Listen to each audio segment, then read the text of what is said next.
Hi hello నమస్తే welcome to our channel Telugu రాజ్యం. నేను మీ రామ్.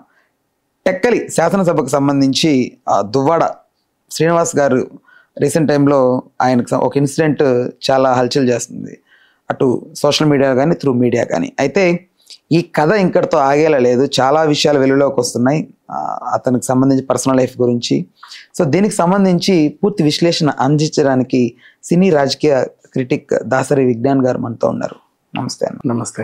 ఎండ్ కార్డ్ ఎప్పుడు పడుతుంది దీనికి?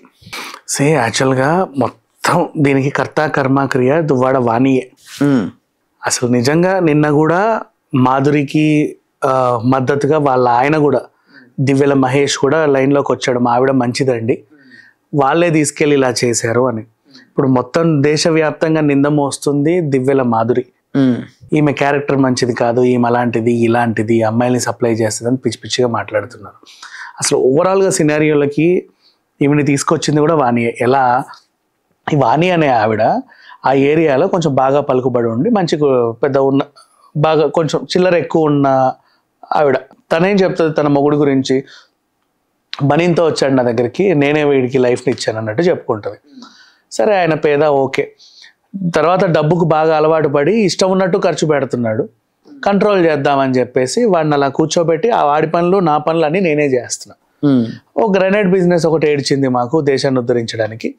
ఆ బిజినెస్ కూడా మా ఆయన చేస్తే ఎక్కడ ఇష్టం ఉన్నట్టు ఖర్చు పెడతారని అది కూడా నేనే నానెత్తినేసుకొని ఆ గ్రెనేడ్ని నేనే మోస్తున్నా. మరి ఇప్పుడు మొగుడు గారికి ఏం పని ఉందిరా అంటే, ఏమీ లేదు, కాలు చెప్పుకొని టీవీ చూసుకో, ఎప్పుడన్నా అడిగితే సంతకాలు పెట్టమంటే పెట్టు, దేనికి అనేది కూడా నన్ను అడక్కు, నీకు అనవసరం, నువ్వు నీ డ్యూటీ అదేదో ఎమ్మెల్సీ అన్నారు అది కూడా నేనే చేసుకుంటా, పేరు కలబడి ఉండు అన్నట్లుగా ఈవిడ. సరే ఏదో ఒకటి కనీసం కొంచెం రిలాక్స్ అన్నది దొరికింది కదా అని చెప్పేసి చక్కగా కాలు చెప్పుకొని టీవీ చూస్తున్న టైంలో ఈవిడకి మహిళా క్యాడర్ కూడా ఇంపార్టెంట్ అనిపించింది. ఈమె ఏదన్నా చేస్తే మహిళలు చాలా తక్కువ మంది వస్తారు, మీతో ఎక్కువ మంది వస్తున్నారు, మనకి ఎందుకు మహిళలు రావట్లేదు అంటే, అమ్మో ఆమె నాకు గయ్యాలి రా బాబు, దాని దగ్గరికి వెళ్ళొద్దని వీళ్ళు అనుకుంటారంట. అక్కడ కొంచెం నెగిటివ్ టాక్ ఉంది. సో అంటే గట్టిగా నోరేసుకొని అరుస్తుంది, ఏమన్నంటే ఇల్లు ఆమెకి భజన చేయాలి, మనకు అవసరమా అన్నట్లు ఉంటారు. మహిళా దినోత్సవం వేడుక ఈమె చేసింది అనుకో, ఓ 10 మంది మహిళలు వస్తారు. పలానా గ్రౌండ్లో కూడా మహిళా దినోత్సవం జరుగుతుందంటే అక్కడ 2-3 వేల మంది జనాలు ఉన్నారు అని చెప్తారు. అదేంట్రా బాబు, ఈ నిజవర్గం పెద్ద నేను ఒక మహిళనే, నాకు లేని క్యాడర్ ఇంకెవరికి ఉంది, అసలు అక్కడ ఏం జరుగుతుంది అంటే, పలానా దివ్యల మాధురి అని ఒక ఆవిడ ఉంది, ఆవిడ రాజకీయానికి ఏం సంబంధం లేదు, బేసికల్లీ ఒక క్లాసికల్ డాన్సర్. చాలా మందికి అంటే వాళ్ళ ఆయన ఎన్ఆర్ఐ ఎక్కడో ఉంటాడు, మంచి పెద్ద ఉన్నత కుటుంబంలో నుంచి వచ్చిన ఆవిడ, బాగా మాట్లాడుతుంది, బాగా చదువుకుంది. టైంపాస్ కోసం ఏం చేస్తుంది, ఫ్రీగా డ్యాన్స్ నేర్పిస్తుంది పిల్లలకి. అలా అందరు వాళ్ళ పిల్లల్ని ఆమెకి అప్పచెప్పారు. పిల్లలతో పాటు పేరెంట్స్ని కూడా కూర్చొని బాగా మాట్లాడేది, టీలు కాఫీలు ఇచ్చేది, అలా ఉండేది, ఫ్రీ డ్యాన్సే. నెక్స్ట్ ఎక్కడైనా ప్రదర్శనలు ఉంటే వీళ్ళ పిల్లల్ని కూడా పట్టుకెళ్ళి అక్కడ ప్రదర్శనలు చేసేది.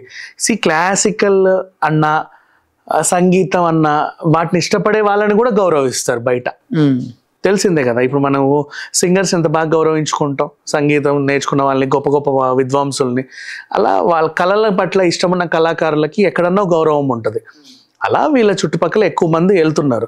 ఈవిడ ఇంకా ఇంతమంది నా దగ్గర రోజు వస్తున్నారు కదా అని అప్పుడప్పుడు సంక్రాంతి వస్తే సరదాగా ముగ్గుల పోటీలు పెట్టేది. వీళ్ళందరూ చక్కగా పార్టిసిపేట్ చేస్తూ ఉంటే వాళ్ళకి బహుమతులు ఇచ్చేది. మహిళా దినోత్సవం ఉంటే చిన్న చిన్న కార్యక్రమాలు నిర్వహించేది. ఈవిని చూసి బోల్డ్ అంతమంది మహిళలు వచ్చేవాళ్ళు, ఉత్సాహంగా ఆడి పాడి కోలాటాలు గీలాటాలు ఇవన్నీ ఉండేవి. సెలబ్రేషన్స్ లేడీస్ అందరికీ అక్కడ ఆవిడ వల్ల.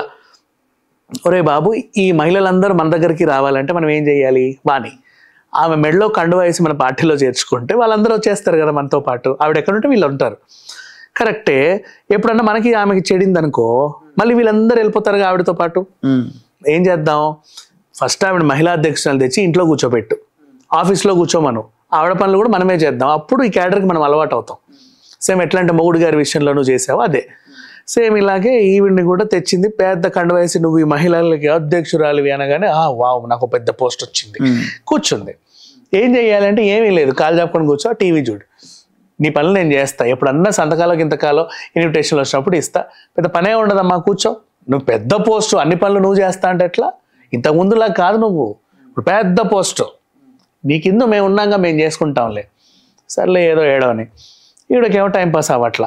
సరిగ్గా చూసేసరికి పక్కనే మొగుడు గారు కనిపించారు, ఆవిడ మొగుడు గారు ఫ్రెండ్షిప్ చేసింది ఆయనతో. ఆయన కూడా సరదాగా ఆయన కష్టాలన్నీ చెప్పుకునేవాడు. గయ్యాలి ఇది ఎప్పుడు కొడుతుంది, నన్ను తిడుతుంది, సరిగా అది చూసుకోరు, అయ్యో పాపం మీకు ఎంత కష్టం వచ్చిందండి ఈవిడ. అలా ఆయనకు ఒకసారి చిల్లర అవసరం ఉండే, వాళ్ళ ఆవిడని అడగలేదు, కొంచెం డబ్బులు అంటే ఏయ్ అంటది, అవసరం లేదు అడగడు, మరి కావాలి ఖచ్చితంగా. ఎవరిని అడుగుతారు, అప్పు ఉంది కదా మాధురి మాధురి మాధురి కొంచెం ఇట్లా చిల్లర అవసరం ఉంది అంటే ఎంత 2 కోట్లు, సరే తీసుకో నేను ఇస్తా, ఏదో చిన్న కన్స్ట్రక్షన్ పనికో దేనికో, మళ్ళీ తిరిగి ఇచ్చేస్తా, సరే లేదండి ఫ్రెండ్షిప్ అన్నాక ఇచ్చిపుచ్చుకోవడాలు కామనే కదా, ఓకే తీసుకోండి. ఇలా ఆవిడ హెల్ప్ చేసింది. నెక్స్ట్ కొన్నాళ్ళ తర్వాత ఏమైందంటే ఈ పెళ్ళాం గారు ఏం చెప్పినా మొగుడు గారు వినట్లా, ఆ ఫ్రెండ్ చెప్పిందల్లా వింటున్నాడు, ఆమె ఏం చెప్తే వింటున్నాడు, ఈవిడ చెప్తే వినట్లా. ఈవిడకి ఆ విషయం తెలిసి ఒళ్ళు మండి ఏం చేసింది, నా మొగుడికి ఆ పిల్లకి రంకు భాగవతం నడుస్తుంది అని చాటింపేసింది. చాటింపేసి ఊరంతా చెప్పింది. ఈవిడ ఒక్కసారి చెప్పిందంటే ఊరంతా ఈజీగా పాకుద్ది కదా, అక్కడ ఎప్పటి నుంచో ఉంది. ఆ విషయం వాళ్ళ ఇంట్లో తెలిసేసి ఆమెని దూరం పెట్టారు. ఆ పెద్దయినా మాట్లాడట్లా, వాళ్ళ బాబాయ్తో మాట్లాడట్లా, అక్కడ ఉండలేని పరిస్థితి. పైగా ఎక్కడికి వెళ్తే అక్కడ పలానా ఆమంట పలానా దువ్వాడ శ్రీనివాస్తో రంకు భాగవతం నడుపుతుందంట. అమ్మో కిలాడీ లేడీయే, ఈమెకు అవసరం లేదు, ఈమె దగ్గర డబ్బులు బాగానే ఉన్నాయి. అండ్ 60 ఏళ్ళ మనిషినే ప్రేమించాల్సిన అవసరం లేదు, ఈవిడకి ప్రేమించుకోవాలంటే మంచి మంచి మహా హీరోలను కూడా తెచ్చుకోవచ్చు. కానీ అలా నడిచింది. ఈవిడకి ఆ మాట పడడం ఇష్టం లేక ఓసారి స్టూల్ ఎక్కి ఫ్యాన్కి చున్నీ కట్టింది. ఇదిగో నేను స్టూల్ తంతున్నా దీనికి కారణం నువ్వే, మీ ఆవిడే అని చెప్పింది. వద్దమ్మా తల్లి అంత ఆవేశపడి స్టూల్ని తన్నమాక నువ్వు ఆ చున్నీ ఇప్పేసి, అక్కడ ఒక ఇల్లు ఉంది, నువ్వు అక్కడికి వెళ్ళి ఉండు, సరదాగా ఉండు, నేను మళ్ళీ వచ్చి నేను కలుస్తా. సరే ఈవిడ ధైర్యం చెప్పింది కాబట్టి ఆవిడ వెళ్ళి అక్కడ ఉంది. ఈయన కూడా ఏం చేశాడు, ఇందాకనే స్టూల్ తంతా అనేది ఇప్పుడు ఏం మింగుద్దో, ఎందుకైనా మంచిది ఒకసారి వెళ్ళి చూద్దాం, కొంచెం ధైర్యం చెప్దామని చెప్పి ధైర్యం ధైర్యం ధైర్యం అని నిమిరాడు. సరే ఉంది ఆవిడ అలాగే. ఈయనకి ఇట్లా అక్కడ ఎంతసేపు స్పెండ్ చేసినా ఈయనకు చాలా ఉత్సాహంగా ఉల్లాసంగా ఉంది. ఇంటికి రాగానే హేయ్ అంటుంది పెళ్ళాం, ఇక్కడేమో ఉండట్లా. ఇక చూసి చూసి చూసి ఈయన కూడా ఒక బ్యాగ్ చదువుకొని వెళ్ళిపోయాడు అక్కడికి. నన్ను చాలా హింస పెడుతున్నావు నువ్వు అని. ఇక 2 ఏళ్ళు గడిచింది, ఆయన అక్కడే ఉంటున్నాడు ఆవిడతో. వీళ్ళిద్దరేమో మంచి ఫ్రెండ్షిప్, వాళ్ళకి ఫ్రెండ్స్ లాగానే ఉన్నారంట. ఒక ఫిలాసఫర్ నాకు మంచి గైడ్ అనే చెప్తుంది ఆవిడ. ఈ పెళ్ళాంకి ఒకసారి అంటే వాళ్ళ కూతుర్లకు ఒళ్ళు మండింది. అంటే పెద్ద కూతురు హైందవి, చిన్న కూతురు నవీన. హైందవికి పెళ్ళయింది, వాళ్ళ మామ చనిపోతే ఈయన రాలా. అక్కడ వాళ్ళకి కొంచెం అంటే ఇప్పుడు కుటుంబంలో కొన్ని జరిగినప్పుడు అందరూ ఉండాలి, లేదు అంటే అక్కడ అందరూ మీ మామ చనిపోయాడు అనేది పక్కన పెడితే మీ నాన్న ఆమెతో ఏదో ఉందంటగా అని అడగడం ఎక్కువైపోయింది, పరువు తక్కువ. ఇలా కాదు మా నాన్నని తెచ్చి మా ఇంట్లోనే ఉండాలి, లేకపోతే వీళ్ళందరూ ఇట్లా అనరు కదా అని చెప్పేసి నాన్న అని వెళ్ళారు ఇద్దరు కారు వేసుకొని అక్క చెల్లెళ్ళు. ఆయన ఏం చేసిన, అమ్మ వీళ్ళు వచ్చారని చెప్పి తలుపులు వేసేసి లైట్లన్నీ ఆఫ్ చేసింది ఆవిడ. వెళ్ళి వాళ్ళ అమ్మకి కంప్లైంట్ ఇస్తే ఏంట్రా నన్నే రానిరా నా కూతురు రానిరా అని తలుపులు అనుకుంటే వెళ్ళిపోయింది లోపల, రా బయటికి అని. ఈయన వచ్చి ఇట్లా వచ్చిందని తెలుసుకోగానే అట్లెట్లా వస్తుంది నా ఇంటికి అని చెప్పి ఆవిడ్ని గ్రెనేట్ రాయి ఉంటే ఈడ్చి కొట్టడానికి వెళ్ళాడు. ఆమెను పాపం పోలీసులు రక్షించారులే. ఈయన వెళ్ళి కంప్లైంట్ పెట్టాడు, ఏమని నా పిల్లము నా పిల్లలు ఇద్దరు కలిసి నన్ను చంపడానికి వచ్చారండి అని.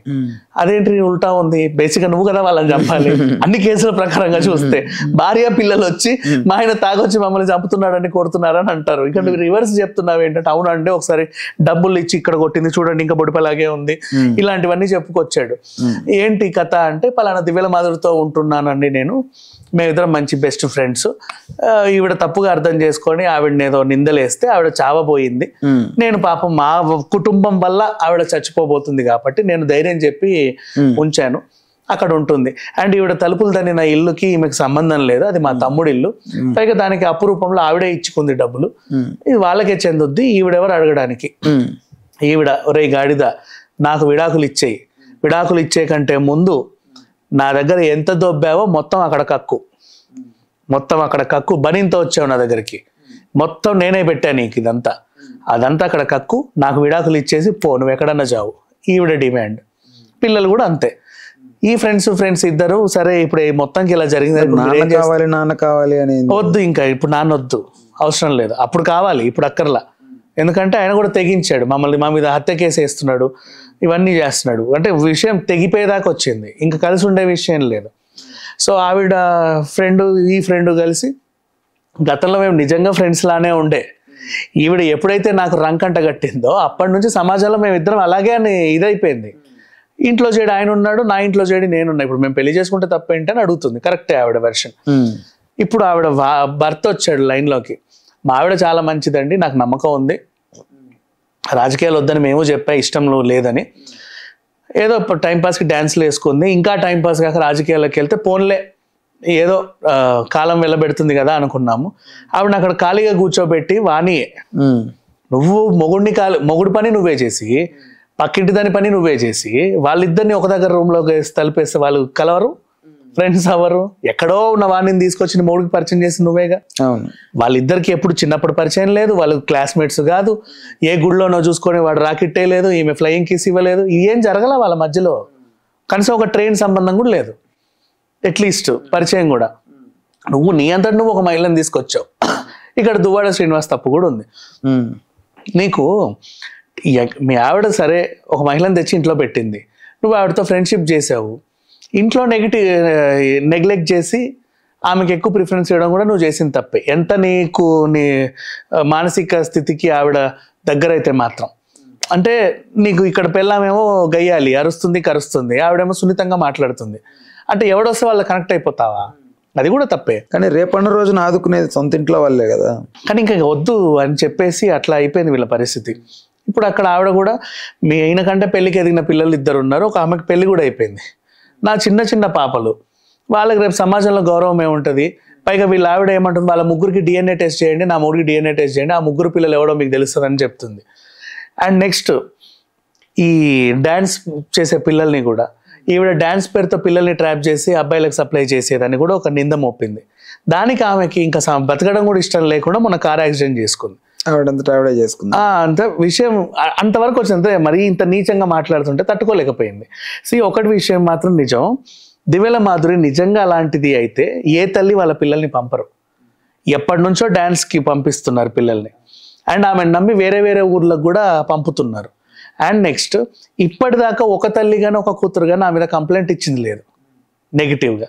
అలాంటప్పుడు ఆ పిల్ల మంచిదే కదా. నీ అంతటా నువ్వు ఆమె దగ్గర ఉన్న క్యాడర్ని లాక్కోవడానికి తెచ్చుకున్నావు, రాజకీయ స్వార్థంతో తెచ్చుకున్నావు. మర్చిపోయావు ఆమె ఒక ఆడది, నేను ఇంట్లో పెడుతున్నాను, నా మొగుడు ఖాళీగా ఉన్నాడన్న విషయం మర్చిపోయావు. అయిపోయింది, నీ సంసారం చెడింది, నువ్వే చేసుకున్నావు కదా ఓవరాల్గా. నీ వల్ల పాప ఆమె లైఫ్ కూడా పాడైపోయింది. ఇది ఓవరాల్గా వాణి పర్సనల్ లైఫ్, ఆయనకు సంబంధించిన పర్సనల్ లైఫ్ తో పాటు పొలిటికల్ లైఫ్ కూడా డ్యామేజ్ అయింది. అన్ని డ్యామేజ్ అయిపోయినాయి, ఇంకా ఏమీ లేదు ఇక్కడ మిగిలింది. కాకపోతే ఇక్కడ విషయం ఏంటంటే వానికి కొంత చిల్లర ఉంది, బతకగలదు. దివ్యల మాధురికి కూడా పర్వాలేదు, బతకగలదు. దువ్వాడ శ్రీనివాస్కి ఏమీ లేదు, ఉన్న గ్రెనేడ్ బిజినెస్ కూడా భార్య లాగేసుకుంది, నీది కాదురా నాది అని. ఇట్లా ఉంది పరిస్థితి. చూద్దాం ఎప్పటికి ఎండ్ అవుతుందో. థ్యాంక్స్ ఫర్ ద టైమ్ అన్న. Thank you. Please do subscribe to Telugu Rajyam channel. Please do subscribe to Telugu Rajyam channel.